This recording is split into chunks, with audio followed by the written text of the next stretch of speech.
So with Dhamma practice, we can't just jump into complete anatta or non-self. We have to start by working with our conventional self. We still identify with being a person, but we can start by trying to be a better person, a wiser person, a more, say, considerate, patient, forgiving, attentive person, right?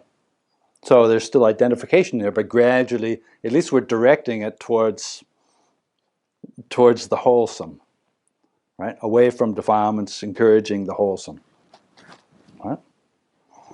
So that's the middle stage. Ultimately, you get to the place where even though there's almost entirely wholesome intentions leading to actions and results, then still there's a little stinkiness of identification with it. And so then even that is recognized as a defilement, as part of the defilement of delusion, that identification. And then you start to, the whole process, we're gradually getting out of the way and just allowing the wholesome process to roll on, just get out of the way. And then towards later stages, you really do that and get out of the way.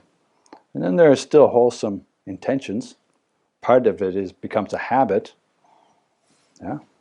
At certain stages, it's impossible to have certain unwholesome intentions any longer.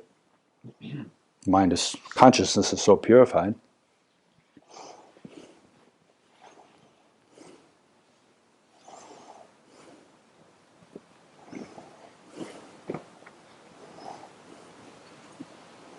In the beginning, it's still fine to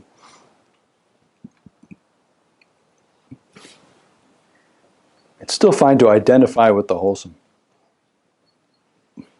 Just recognize, there's identification there. It's impossible not to have some identification. Even if you theoretically agree that this body is just made up of elements, it's still going to feel like your body, right? For a long time.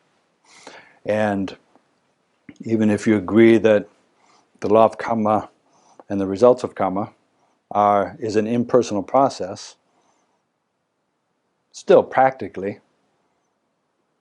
it's going to feel like I want to make the decision to do things in a good way, and the more the better, right?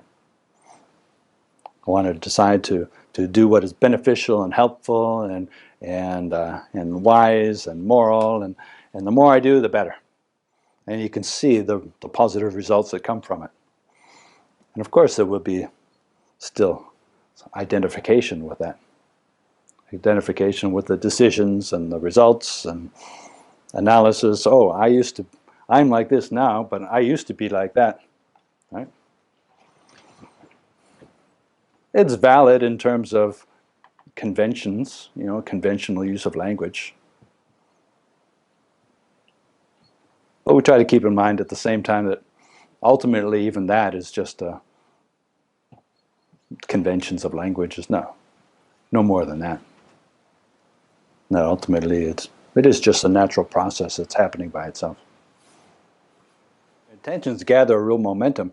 If you keep practicing with the intention of realizing Nibbana, and gradually you clarify and you understand what Nibbana is, and purification of consciousness, then those intentions develop a great momentum, and then you step out of the way completely, and they're still carrying on. Intentions leading to actions and results, and it carries on.